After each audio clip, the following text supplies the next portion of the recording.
So pinup and presentation. Um, just as a basic background, essentially after each studio, you're going to have something that's called a pinup or your final presentation. And essentially what this this is a chance for you to present the work that you've done over your 8 or 16-week studio and present it to a group of jurors, which will include people such as like your instructors or people from other firms, people who are actually in the profession. So you kind of get like a little bit of an audience among some of those individuals as well as your peers. And it's basically just an opportunity for you to present your work, kind of work on the soft skills that come along with being designers, such as being able to present, interview, those sorts of things. And from these pinups and presentations, sometimes you also get great networking opportunities or options to end up getting internships and those sorts of things. So it's a pretty fun, exciting part of our program and something that should be coming up for you guys pretty soon. So today we're just going to kind of talk about some techniques to have a really good presentation and pinup. And so the most important thing is that fundamentally everything that you are doing during a pinup all comes back to the singular goal of communication. So everything that you are saying, that you are putting up, that you're putting on a board or presenting should ultimately be just about trying to faithfully portray your idea to the jurors in a way that is sufficient, that they can understand pretty quickly. So I kind of just wanted to start with this so that as I give you some ideas about how to present, you realize that those are more so guidelines, not rules, and that anything you feel like you need to do to communicate your idea is going to ultimately be the best way to do a presentation or a pinup. So along those lines of communication, essentially, if we kind of just look at like the science of communication, there's two main ingredients when it comes to presenting. The first thing is that you have to have content that is worth listening to, that people fundamentally are able to understand. And then you also need to be a speaker that's engaging enough and expressing enough confidence and such that people are interested in listening to what you have to say. As long as your content makes sense and you're holding people's attention, then fundamentally you're going to have a successful presentation. So with that in mind, I'm going to kind of break down each of those two sections into some techniques on how to do that. So the first one will be how to go about creating content and organizing your speech and presentation so that it makes sense to people. First of all, when you are giving any kind of presentation, but definitely including a pinup in environmental design, you want to make sure that you're starting out with an introduction because this helps prime your audience about the kind of information that they're about to receive, and it helps them organize it better as you then present your information. So when you're giving an introduction in environmental design, it's typically a 3-step, pretty quick process. You'll want to introduce yourself and your project. So your name, like what studio you're in, and just like a little bit about your project or what it's called. Then it's typically a good idea to offer a little bit of a reason that the person should care about your project. In environmental design and in your pinups, technically they're going to have to listen to you no matter what. However, giving them a little bit of a buy-in is usually just a good technique to get used to, especially once you move into professional settings and you're giving presentations. It's always good to kind of hook them with a reason to care about your project. And then the third step would be to preview the structure of your presentation. So just kind of say like, I'm going to give 3 main points, or I'm going to look at issues that we noticed, like solutions and how our design comes into play. Anything like that is just going to kind of help give your listener an idea of what you're about to be talking about. So I want to jump in a little bit more into that idea of what a reason to care might sound like, because it's not necessarily intuitive. But environmental design, these are some examples of what kind of things you might hear someone say during an intro, such as you'll see over the course of my presentation, this park greatly influences the local community and has potential to bring X, Y, and Z benefits. So it was really important to us to get it right. That would be like something that you could definitely interject into your introduction, and it kind of just sounds a little bit nicer and gives the person who's listening like a reason to be interested in your project. I tried to give some examples for all the different disciplines. So if you're talking about a building, you could talk about how it would bring significant economic benefits. You could talk about a product that you're designing and your inspiration for why that product was there and like going to be designed in the first place. With urban planning, you could talk about policy impacts. There's all kinds of different ways to go about this. So these are just a couple examples to get you thinking. And then some common structures that you might want to use when implementing your speech are these ones. So one that's really typical in environmental design, especially once you get towards the architecture, landscape architecture, and urban planning side of things, is to talk about site analysis and background research that you do. then talk about maybe some goals that came out of that or some findings that you had from your site analysis, and then talk about how your design relates back to those goals. That's a pretty typical structure that you might want to implement. Another one would just be 3 main points that you want to cover / 3 main aspects of your design you want to cover. And then one of my favorites is the idea of issues, opportunities, and design solutions. This is typically how I feel like I end up presenting, is you'll kind of talk about some issues that you've noticed with the site, why it's not necessarily working, why like an existing building isn't working. Then talk about the opportunities and like why your building could go into that space, and then get into the details of your building or your design. But yeah, so like everything, there's infinite possible ways to go about this, but what's important is to, again, pick a structure that distills the information in a way that's going to be clear and goes back to that main goal of just communicating clearly with your audience. So when you put it all together, this is kind of what a introduction might sound like. So if I was starting a pinup, I might just say this. Hi, my name is Caleb, and today I'm presenting my project, Happy Transportation Plan. Currently, 70% of Atlantis residents can't access public transportation to school or work, which causes a disconnected and environmentally bankrupt city. Therefore, I've looked at transportation in Atlantis and the surrounding area and have developed a master plan I believe could greatly improve the transit situation. I'd like to walk you through some of the issues identified, opportunities for improvement, and finally how my plan addresses these issues and opportunities. And then you can transition and just kind of start getting into the content. But what this introduction does that I think is really solid is it quickly just introduces yourself and your project. Again, it kind of gets a little bit of a hook, a reason for the person to be listening. And then it also outlines exactly what you're about to go jump into so that the listener kind of knows what's coming up. Once you are finished with your introduction, you'll just kind of launch into whatever the main content of your speech is going to be. And really it's going to be dependent on what your project is, what that content will be. So over here are just a couple things that you might consider including in a common pinup presentation, such as like site analysis and research, existing problems that exist like on the site or with a product or a user group, project background and details, anything that you think is relevant to kind of catch up the person who's reviewing your work, catching them up to speed, talking about elements of your design.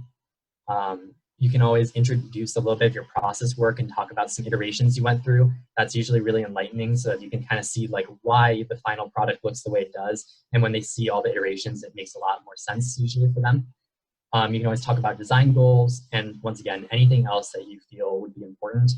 The content itself is really like up for grabs. You can kind of interpret it however you want to. And then finally, when you are concluding your speech, typically my best advice is not to like belabor your conclusion, just to make it pretty quick. Usually you'll notice that your pinup speech at times are pretty short, like 5 minutes or less. So it's pretty good just to do a quick tactful finish, like, all right, thank you, that was the overview of my project. I now stand open to critique, just something like that. And if you're in doubt, you can always just say thank you and stop there. You don't have to make it like an English paper where you reiterate every single point, because these speeches are pretty short, and if they were listening, they don't need like a full recap. All right, so yeah, that kind of covers the part where we talk about the content of your speech. So now I'm just going to give a little bit of stuff about how to be a speaker that's worth listening to, that's presenting well, those sorts of things, because that really just like increases the ethos of your presentation. So to start out with, a few common mistakes that are typical while presenting would be speaking too fast, swaying or fidgeting, speaking too quietly. Those 3 typically relate to feeling really nervous. So if you're feeling nervous before, it's good to just be mindful that those might present themselves and just kind of try to go against that. Using a monotone voice is never really exciting for anyone to listen to, so they might not listen to your content. Reading directly from materials, which I guess I'm doing right now, but good to avoid.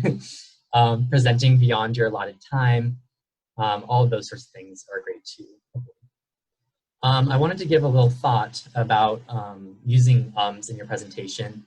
So when I did speech and debate in high school, which was like a pretty big thing for me, it was kind of a big debate whether you should use ums or not. But from what I've researched and what I've experienced, I think ums can be good in that oftentimes we put too much pressure on ourselves not to use ums.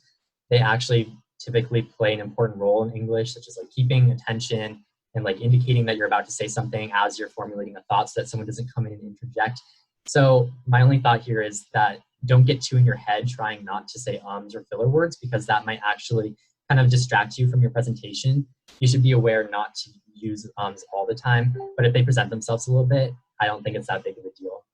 All right, so a couple things to do while presenting that will increase your ethos and just make you more engaging are to make eye contact, to stand and speak confidently, to speak slowly and not feel too rushed, to make sure you're fluctuating your voice appropriately, moving around, just like breathing, not being overly rigid, gesturing, and basically just coming across naturally.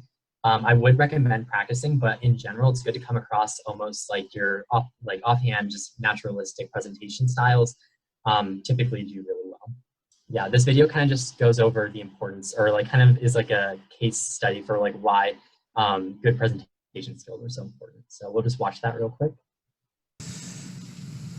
Hear that? That's nothing. Which is what I, as a speaker at today's conference, have for you all. I have nothing. Nada. Zip. Zilch. Zippo. Nothing smart. Nothing inspirational. Nothing even remotely researched at all. I have absolutely nothing to say whatsoever. And yet, through my manner of speaking, I will make it seem like I do. Like what I am saying is brilliant. And maybe, just maybe, you will feel like you've learned something. Now, I'm going to get started with the opening. I'm going to make a lot of hand gestures. I'm going to do this with my right hand. I'm going to do this with my left. I'm going to adjust my glasses. And then I'm going to ask you all a question. By show of hands, how many of you all have been asked a question before? Okay, great. I'm seeing some hands. And again, I have nothing here. Now, I'm going to react to that and act like I'm telling you a personal anecdote. Something to break the tension, something to endear myself a little bit, something kind of embarrassing. And you guys are going to make an awe sound. It's true. It really happened. And now I'm going to bring it to a broader point. I'm going to reel you back in. I'm going to make it intellectual. I'm going to bring it to this man right here. Now, what this man did was important, I'm sure. But I, for one, have no idea who he is. I simply Google image the word scientist. And now, you see, I'd like it to seem like I'm making points, building an argument, inspiring you to change your life, when in reality, this is just me buying time. Now, if you don't believe me, let's take a look at the numbers. This is a real thing that's happening right now. The number of talks that I'm giving is 1. Interesting facts imparted thus far in said talk, well, that's going to be a 0. My height in inches is 70.5. Note the 0.5 there. 2 times 6 equals 12. And then interestingly enough, 6 times 2 also equals 12. That's math. 352 is a 3-digit number. 1, 2, 3, 4, 5, and then almost immediately following that, we get 6, 7, 8, 9, 10. Now, to add more filler here, I'm going to give you a couple more numbers to consider. 18, 237, 5,601, 2.6 million, 4, 24, staggering. These are real numbers, all of them. And to follow that up, let's take a look at some graphs. Now, if you take a look at this pie chart, what you're going to see is that the majority far exceeds the minority. Everybody see that? Cool, isn't it? And let's take a look at this bar graph because it shows similarly irrelevant data. Now, I'm doing this because I'd like to make it seem like I've done my homework. If you were, say, watching this on YouTube with the sound off, you might think, okay, this guy knows what he's talking about. But I don't. I'm floundering, panicking, I've got nothing. I'm a total and utter phony. But you know what? I was offered a TED Talk. And damn it, I'm going to see it through. Now, if you take a look behind me, these are just words paired with vaguely thought-provoking stock photos. I'm gonna point at them like I'm making use both of my time as well as your time, but in reality, I don't know what half of them mean. And now as these continue, I'm just gonna start saying gibberish. Wagga wah, gabba gabba, turkey, mouth in a mouth, chip, trip, my dog Skip. Rip it and dip it, Richard. I'm an itty bitty baby bopper, and I'm hungry in my tum-tum. Brad Pitt, Uma Thurman. Names, things, words, and more things. And see, it feels like it might make sense, doesn't it? Like maybe, just maybe, I'm building to some sort of satisfying conclusion. I mean, I'm gesticulating as though I am. I'm pacing, I'm growing in intensity, I'm taking off my glasses, which, by the way, are just frames.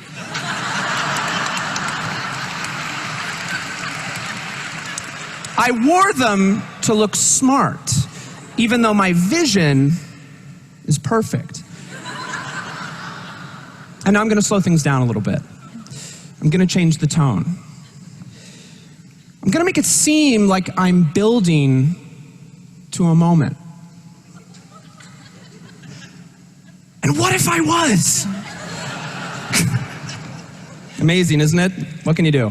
Life's a roller coaster. You know, if there's one thing you take away from my talk, I'd like you to think about what you heard at the beginning, and I'd like you to think about what you hear now. Because it was nothing, and it's still nothing. Think about that. Or don't, that's fine. And now I'm going to stop talking. Thank you.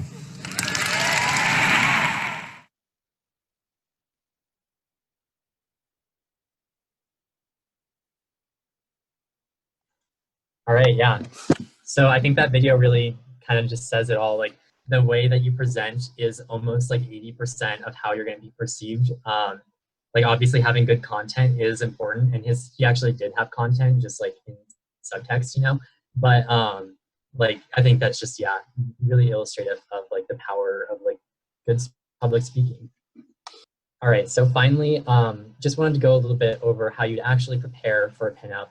And this is typically just what I do. So if it's like the night before, like you finished all of your representations and drawings and all that stuff, what you might want to do is kind of just spend a little time brainstorming, like what are the main points that you want to get across and how can you best structure your speech. And if you want to, you could definitely write that on a note card. And then typically most people will rehearse a couple times. Some people will practice for like hours, but I don't think you have to do that, but you totally are welcome to do that. But rehearsing a couple times usually helps you just feel more prepared.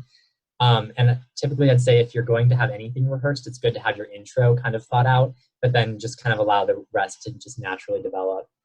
And then, yeah, just like practicing in the mirror a few times if you'd like to, but it's not much to it except just to make sure that you go in there with an idea of your structure, kind of have that memorized, and then again, you're just going to be trying to communicate whatever you're trying to communicate. So as long as you're doing that, that's all you kind of need to do.